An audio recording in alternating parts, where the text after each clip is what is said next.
नमस्कार।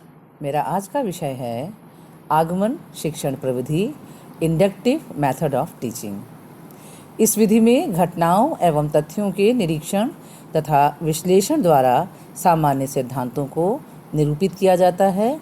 इसमें विशिष्ट से सामान्य, फ्रॉम पर्टिकुलर टू जनरल तथा स्थूल से सूक्ष्म, फ्रॉम कॉन्क्रीट टू एब्स्ट्रैक्ट की ओर वाले सूत्र का प्रयोग किया जाता है। अतः इस विधि में विशिष्ट उदाहरणों द्वारा छात्रों को सामान्यीकरण करने की क्षमता का विकास किया जाता है।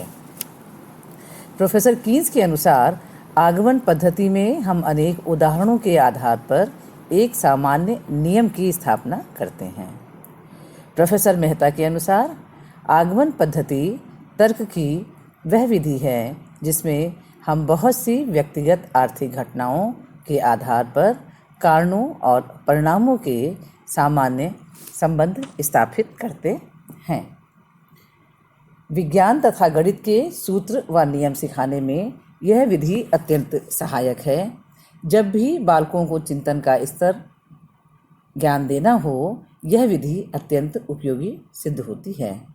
इस विधि में बालक बिना थके किसी भी विषय का ज्ञान प्राप्त कर लेता है, परंतु अध्यापकों को यह ध्यान अवश्य रखना चाहिए कि उदाहरण उनके मानसिक स्तर के अनुसार हों, सरल, रोचक व स्पष्ट हों। आगमन प्रविधि भूगोल, भाषा आदि विषयों में भी बहुत उपयोगी सिद्ध हो सकता है। इस विधि में निम्न पद होते हैं। इनके अनुसरण के द्वारा अध्यापक भली प्रकार से कक्षा में शिक्षण कार्य कर सकता है। आगमन विधि का प्रथम पद है उदाहरणों का प्रस्तुतिकरण, प्रेजेंटेशन ऑफ एग्जाम्पल्स। इसके अंतर्गत पहले एक ही प्रकार के बहुत से उदाहरण कक्षा में प्रस्तुत किए जाते हैं। आगमन विधि का द्वितीय पद है निरीक्षण एवं विश्लेषण, ऑब्जर्वेशन एंड एनालिसिस। इसके अंतर्गत प्रस्तुत सभी उदाहरणों का निरीक्षण, विश्लेषण एवं तुलना करके उनमें सामान्य तत्वों को ढूंढने का प्रयास किया जाता है। अब तीसरे पद को देखें, सामान्यीकरण या नियमीकरण, जनरलाइजेशन। अब सामान्य नियम अथवा सिद्धांत की उत्पत्ति की जाती है। आगमन विधि का चौथा और अंतिम पद है परीक्षण या टेस्टिंग। इस पद में भिन्न भिन्न उदाहरण द्वारा नियम की सत्यता की परीक्षा की जाती है।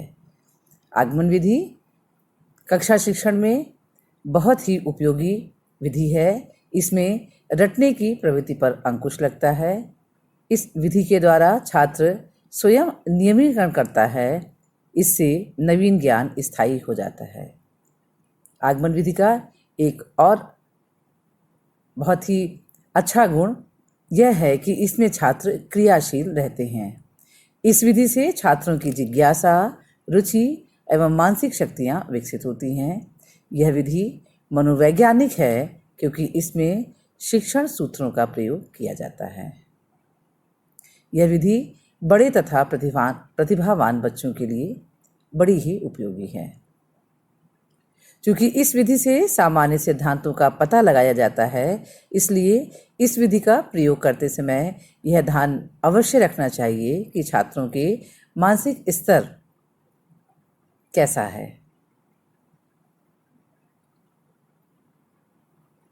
Thank you.